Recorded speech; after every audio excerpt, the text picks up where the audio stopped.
They call it a trespass, but I call it execution. Do me a favor and smash that like button. We're gonna get into this reaction of simple trespass at Lowe's. Let's get into it. I think I just witnessed a killing at Lowe's. This chaotic scene erupted mere moments after Freddie Nelson and his wife Carrie arrived at the Delta Park Lowe's in Portland, Oregon.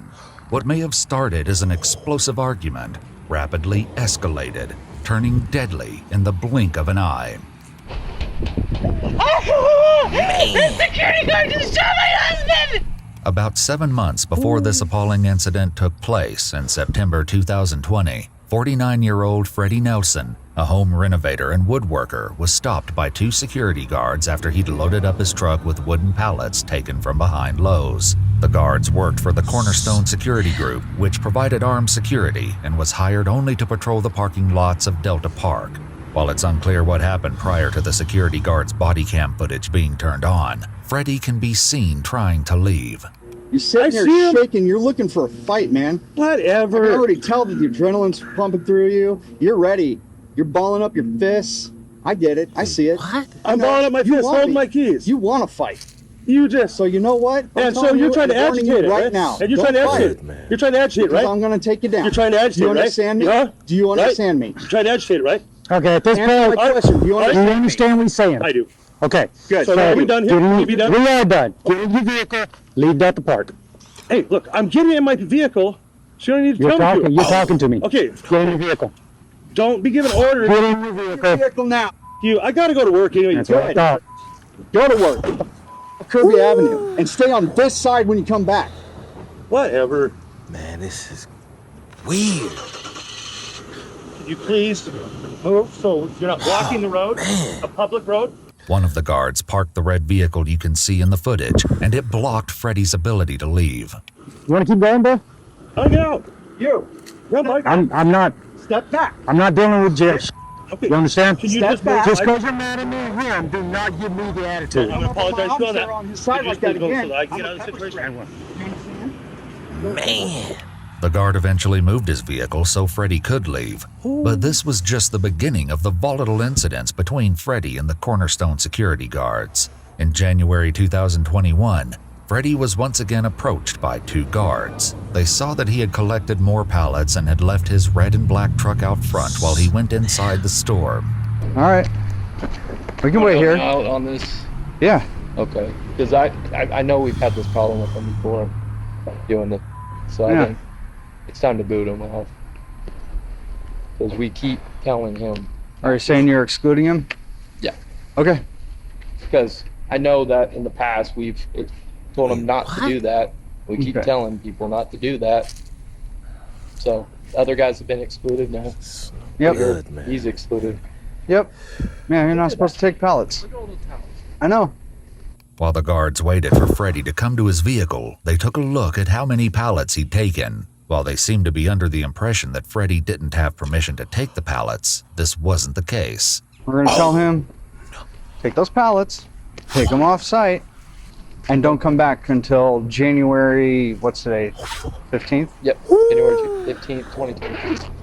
That's right. Man, Freddie had been collecting pallets from Lowe's for a few months at that point.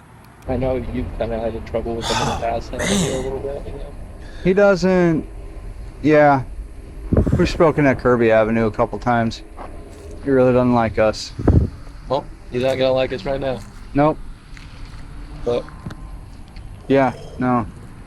I'd rather do a show of force on this guy than not. It was at this moment that Freddie exited the store. So, we see that you're taking pallets. Yeah, assistant talk manager. Okay, so here's the problem. It's a property rule violation. So this has nothing to do with Lowe's. Okay. We are gonna ask you to go ahead, take these pallets off for now, but the problem is because of multiple property rule violations in the past with other people doing it, we're having to enforce it to the point that we're not gonna let you back onto Delta Park Center property for the next year. Okay? Oh, I'm not allowed right now? Yeah, we're gonna ask you to leave. Like I said, you can take these pallets, but yeah, we can't have you back on Delta Park Center property for the next year. Whatever. Pick it up at Lowe's. Wait, What was that? Take it up with Loan. No, sir. You can take it up with the property owner of Delta Park Center. With Ryan. Good, man. Know him by name. Okay. While this incident ended without issue, things would only escalate from here. What no one could have predicted was just how explosive things would become. On April 19th, Freddie was once again stopped by a security guard while he was behind Lowe's, about to collect more pallets.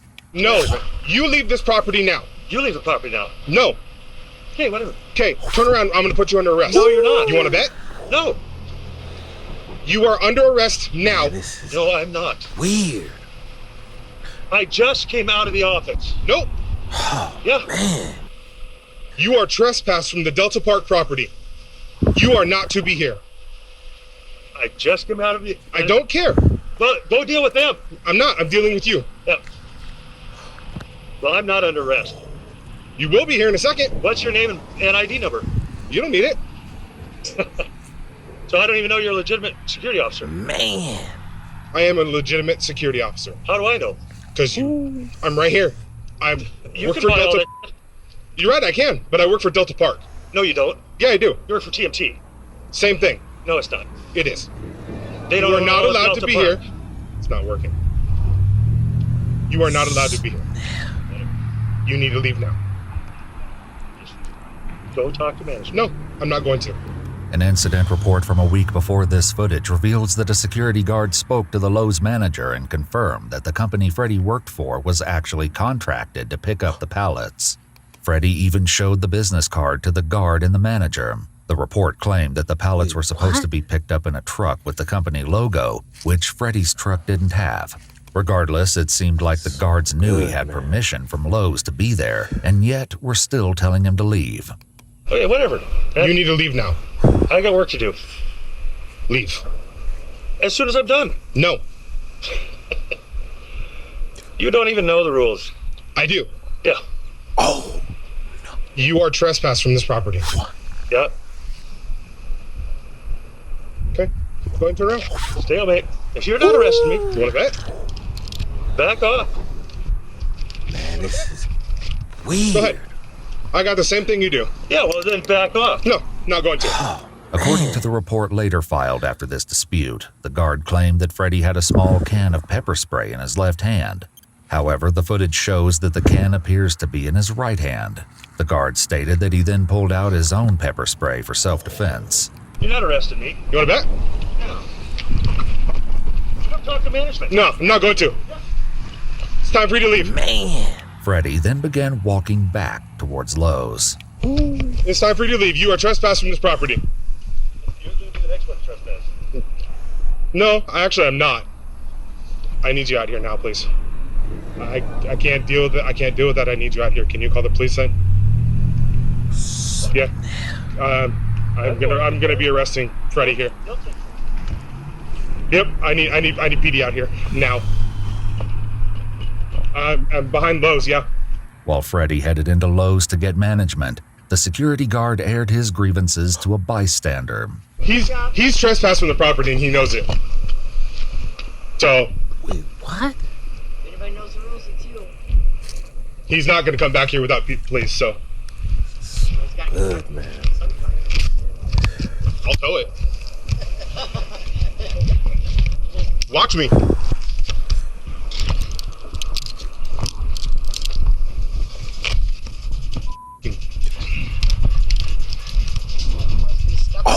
Oh no, this is what he does. Yeah. The incident report from that day states that the Lowe's management did ultimately ask Freddie to leave, but said that they would figure everything out so he could get pallets later. It appears that despite the security guards trespassing Freddie, the Lowe's management still expected him to come and pick up pallets. This would become very important later. The report also claimed that Freddie was trespassed on April 12th for allegedly stealing pallets, while other footage showed him being told he was initially trespassed in January. More discrepancies would come up soon. While the continued clashes between Freddie and the security guards were certainly distressing, things would only intensify from here. Once again, Freddie was approached by two guards, this time while he was in the front parking lot at Lowe's. Go! Get off the property. You need to get off the property. Go. You wanna play that game? Okay. You can be here. You did nothing. You can't be here. Yes, you have.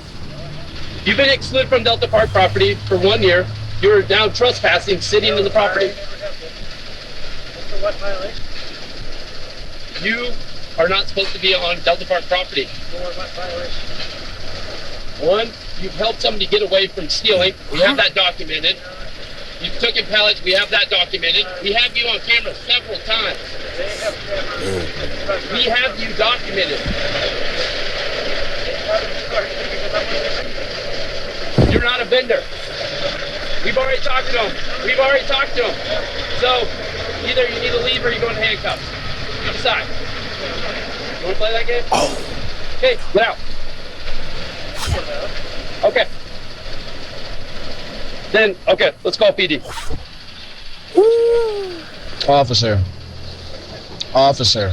Man, this is weird. What's up? Oh, man. I gave you my name. Yep.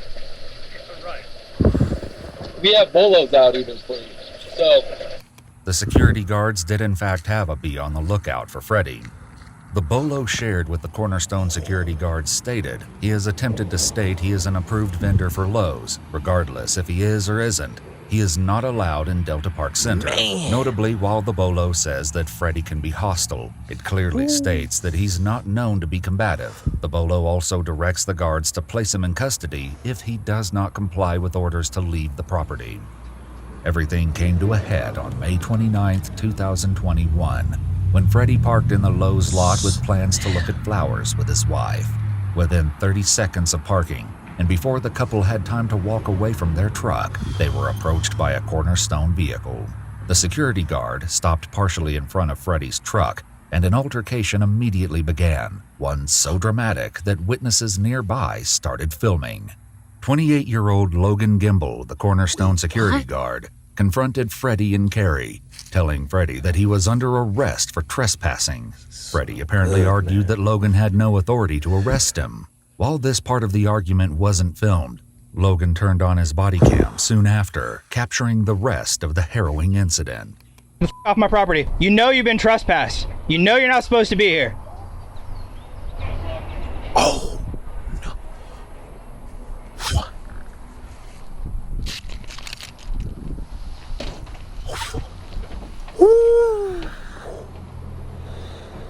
You refusing to leave my property? weird. Oh, man.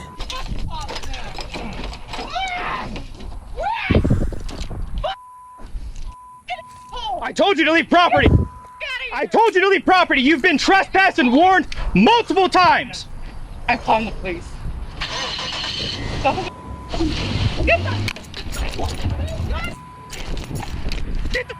Man.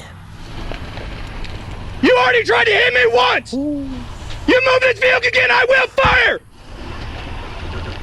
Logan immediately shot 4 times into the windshield of the truck, fatally wounding Freddie. I told you to stop it! Do not angle the vehicle at me! Call the authorities now! Oh God! I told you not to move the vehicle! I told you! You call 911 right now! Oh my God! You What? Oh my God! You already tried to hit me with the vehicle once! And that is assault! You also used pepper spray!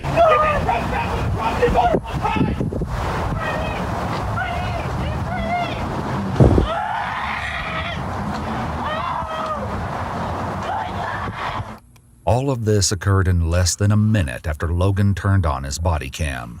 In the immediate aftermath, a witness to the horrific event called 911. I think I just witnessed a killing at Lowe's. The security guard just shot my husband! Weird. Oh, man.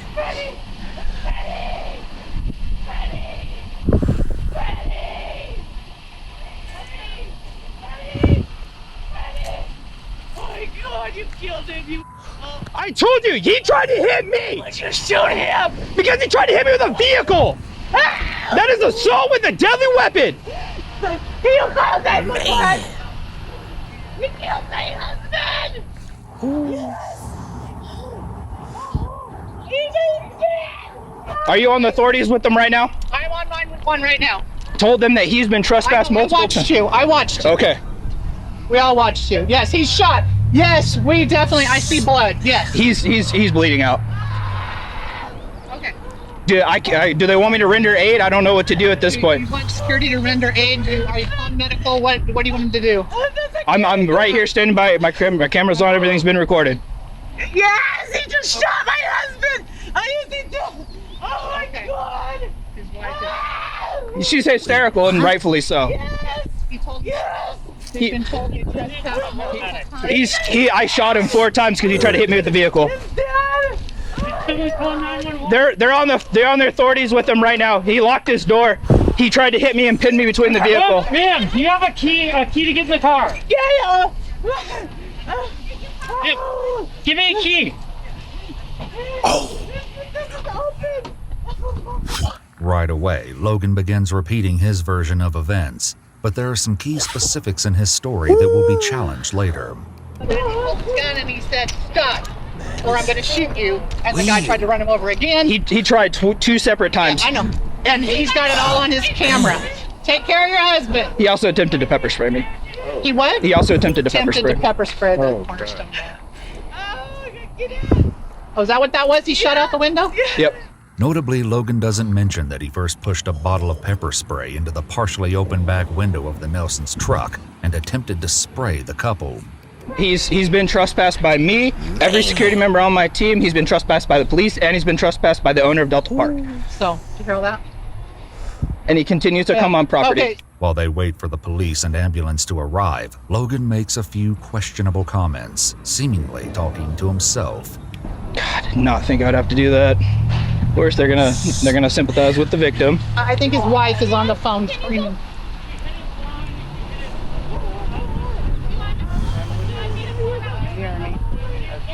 I know you're trying to help. I just want to make sure that if there's anything I can do to help. They're apparently 2 paramedics. This is out of my scope. Understood. Tried to pin me between the vehicle right here and then tried to hit me right here again. About 5 minutes after the shooting, officers arrive on the scene. I don't know what you need me to do. This is the first time I've ever had to do this. Just have a seat. Okay. I had to discharge my firearm. Logan claimed he was the site supervisor responsible for all of Delta Park. He then told officers that Freddie had attempted to hit and pin him between his own security vehicle and his truck. The officers instruct Logan to call his supervisor, and he once again relays the same story, this time emphasizing a notable detail. He angled the car for me and tried to floor the gas, and that's when I fired. In the middle of the officers checking Freddie for signs of life, Logan makes this request. Is there a way I can get tomorrow off? So I can, process what the I just did. Okay, I know we're tight, but... A few minutes later, an ambulance also arrives. Freddie, I love you! Eventually, an officer guides Logan to sit in the back of a police vehicle. I did not think I'd have to do that today. After leaving Logan alone for 5 minutes, the officers return to collect his firearm. Hey, bud. How's it going? Go ahead and step out of the car. Is that cool enough back there for you? Yeah, it's a little warm, but it's all right. Okay. What we're gonna do, I'm gonna take your firearm. You don't have to touch it, okay? Yep. We're just gonna wait for the detectives and stuff. So it's just kind of protocol when somebody's in the back. Yep. So it doesn't say you're in trouble or anything like that. Yeah, I know. I'm aware of the process. There's a weird thing with my DPST. I got armed during the whole COVID thing. I mailed my stuff off, and I have yet to get my actual card. Don't worry about it. But I do have the gold paper or the yellow paper that was issued to me. Yeah, don't worry about it. As it would turn out, this was an issue that Logan would need to worry about. The day after the shooting, he was brought in for a formal interview where he was read his Miranda rights and agreed to speak with officers. He tells them that he was in the Air Force for 6 years. He was then asked to describe some of the things he dealt with working as a security guard. So would you say that you've been able to resolve a lot of situations using just either verbally saying stuff to people or de-escalation? Usually it's a lot of time it's, just being calm, rational. But if you're talking about the individual I dealt with, he's been a problem for us for a really long time. I was going out, driving around, doing my patrols, and this guy, his name's Freddie, he's been trespassed from our property before. He's been trespassed by me, he's been trespassed by a member of the security team, he's been formally trespassed. I think we had to get the police involved at one point, and they went over there and formally trespassed him. And then he was trespassed again by the owner of Delta Park, because how the whole incident started was like months back. My guys were chasing a shoplifter out of, it's either marine fishermen's or Dick's. I think it was Marines, actually. The dude stole a bunch of like knives and other tools. This guy, Freddie, drove by, opened up his car and let the dude hop in that we were chasing and then peeled off with him. And so that's why that's where the trespass started. Along with the other security guards, Logan had several prior verbal disputes with Freddie and had banned him from public areas about a month before the shooting. He would go into the back of Lowe's and he would steal a bunch of pallets from them because he has a little pallet company. But they had no formal agreement with him at all. He had no okay from the manager. I went in and verified with him. Carrie Nelson, Freddie's wife of 30 years, was interviewed the same day she witnessed her husband being shot, and she told a very different story than Logan. But security has a personal beef with us. It says that we're stealing them, but we have permission, so they've been harassing us for like a month and a half now. Mark Wilkins, the property manager of TMT Development, which managed the Delta Park Center, stated in an email that Freddie was not an approved vendor authorized to remove pallets. He also said that he spoke to Freddie and told him he was not approved, but that he was only trespassed from private property owned by the landlord, not from public areas. In contrast, Logan claimed he'd banned Freddie from public areas about a month before the shooting. Everybody, most of the managers know us in there. So you have a contract with Lowe's to take the spare pallets and use them for your own? No, we sell them. You sell them? Yeah. Okay. Where's the contract at? Do you have that with you, or is it? We do. It's just a verbal contract. Do you know who you have the verbal contract with at Lowe's? She works in the back. I don't remember her name. Adding to the confusion, police spoke with Lori Sugarbeer, the receiving manager at Lowe's. I was not here the day it happened. I had no idea what happened, but I dealt with this for I want to say at least a month before the incident even happened. And I was working with TMT, or trying to, emailing TMT saying, hey, this is the person I want Freddie Nelson here to pick up our slag pallets. They're trash to us. We don't ever do an official business contract. Okay. But we do try to find someone who can come and pick up our pallets. So that's the gist of what I was trying to get TMT to authorize, because I know we've been rounds with security here saying we can't have anybody back here. And I'm like, well, you're impacting my business because I really need these picked up. I had emailed TMT, and a week later I emailed them saying, look, we're having issues with Freddie and the security group because whatever, I have no idea. And every time I dealt with them, they were seriously over aggressive with Freddie because he was literally just standing there with me, and I was having a business conversation with him. And they would just zoom up and be like, you have to get off this property right now. And I'm like, hey, we're just trying to get this resolved. And every single time, Ryan, I was like, why are you guys just attacking this guy? Yeah. I don't understand. There was no formal agreement. It was just sort of like you had identified Freddie as a person that you were willing to let take the pallets from the back of the store. Mm-hmm. Okay. And that's sort of your responsibility in some way, is to manage the pallets not being there anymore. Yeah. Okay. Yeah, exactly. I manage all the trash here. And how many times do you think that you were with Freddie when Cornerstone Security had contacted him? At least 3 times. Did you tell them that it was fine for him to be there? Yeah. Oh, yeah. Yeah, and I told him, I said, no, you have to understand, I'm working with Freddie. I have been working with Freddie. I've done before this all happened, even the first interaction with them. In her interview, Lori also added this. Was there ever an issue with Freddie stealing pallets from you guys that you know of? No. Okay, no. So Absolutely not. Every time I authorized him to take the ones over, because he was there, and I'm like, hey, can you just take these 30? We started getting on to him about it, like, you're trespassed, you're supposed to leave. And so what he would do is he would just come on our property and sit in his car and just puddle around, because he knows he's not supposed to be there, but we can't do anything when he's in his car. We've never had and not even a piece of paper saying we've been trespassed. We've never had a date of when we've been trespassed. We have no idea when we've been trespassed. It's unclear if Freddie had actually been given a formal trespass order. Regardless, Logan explained his version of events for the day of the shooting. I was driving by, I saw his car pull onto our property, so I go over there like, hey man, you need to leave. You know you're not supposed to be here. Like, I don't know how many times I have to tell you. He gets out of his car, I get out of turn my camera on and get out of my passenger side, my driver's side door. I was like, turn around, put your hands behind your back. You know you've been trespassed, you know you're not supposed to be here. And he like looked at me and was pretty much like, you. He pulled in front of us and like blocked us. He told us that we have to get off the property. And who is he? The security guy. Do you know his name? No. Can you describe him for me? He has dark hair. He's an asshole. We've had quite a few runs with him. And I call him an asshole. And then I'm calling the cops because I'm sick of this bull with you guys. You guys are harassing us all the time. And he said, I'm going to mace you. Freddie got out of the car. And he said, put your hands behind your back. Freddie said, yeah, right. And got back in the car and grabbed his mace. But if he would have just gotten into his car and just left, I would have left it at that. Investigators asked Logan to clarify why the situation escalated so quickly. He was reaching for something inside. Okay. I didn't know what it was. I know that he's made threats against us multiple times before, and I didn't want him pulling a firearm when I was by the side of the vehicle, so that's why I sprayed into it. Okay. And what was your hope to do what was your intent when you sprayed in there? What were you? Protect my safety. Okay. Like I said, cars are dangerous. Did Freddie have a weapon on him? I'm just asking because I need to ask. Yeah, he had his mace, but I don't think he had a chance to even fire it. So Freddie had some pepper spray as well? Yeah. Did he have a knife or a gun or anything like that? No. The main points of contention were the brief moments before Logan fired, and this time, when he tells the story, he includes something new.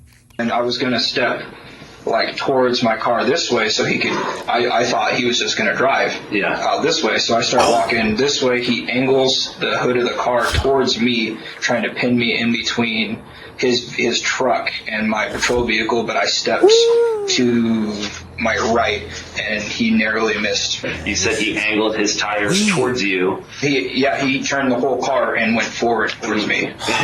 And, you were able to step out of the way and avoid being hit, or were you hit by the car? I think I don't know. I think he might have tabbed my hip, or I felt something push up against my hip, but no damage was done to me. Okay. I got out of the way quick enough. Yet at the scene, Logan clearly states something that contradicts his new story. You already tried to hit me once! Did your vehicle strike the security guard at any point? No. I don't think so. No. While it's unclear if Freddie's truck actually hit Logan, he can be seen in the footage briefly touching the vehicle with his hand when it nears him. However, the most important piece of Logan's story was something he mentioned quickly in interrogation. I heard the engine start to rev, and then that's when I fired. Okay. 4 shots into the left side, or right side. Despite his claim the engine revved, the truck doesn't seem to move before Logan fired. At the very least, Logan's first shot was almost simultaneous with the truck beginning to move. Wait, what? Get the out the vehicle now! You already tried to hit me once! Good, man. You move this vehicle again, I will fire! Just walk me through what your concerns were, because my personal safety. Yeah, 100%. Okay. This job is not worth my life at $18 an hour. Sure. So I'm going to do everything I can to make sure I go home. But at the end of the day, I also don't want to have to send somebody else more or less home in a body bag. Notably, Cornerstone's use of force policy states that, quote, nothing in this policy requires an officer to retreat or be exposed to possible physical injury before applying reasonable force. The autopsy revealed that Freddie was shot in the head, the left of his chest, his right shoulder, and in his thoracic vertebrae. He died at the scene. Were you scared? Were you? Or were you? I wouldn't really say I was scared, but that's only simply because of my military background and all my training and stuff like that. While Logan had completed his armed security training through DPSST, Oregon's Department of Public Safety Standards and Training, he didn't have formal certification as an armed security guard. This meant that he was not licensed to carry a firearm at the time of the shooting. The Cornerstone Security Group later admitted that along with Logan, 2 more of their security guards weren't certified but were carrying firearms. Logan wasn't charged for Freddie Nelson's death until December 2021, more than 6 months after the shooting. At trial, Logan claimed it was self-defense and that after the truck struck him, he got tunnel vision and didn't have the ability to recognize an alternative action to deadly force. Logan was eventually found guilty of second-degree murder, unlawful use of a weapon, and 2 counts of second-degree unlawful use of mace. Good, man. He was sentenced to life in prison with the possibility of parole after 25 years. Following this, Carrie Nelson filed a $25 million civil lawsuit for wrongful death and negligence against the owners of the property and Cornerstone Security Group. It appears the case is still ongoing.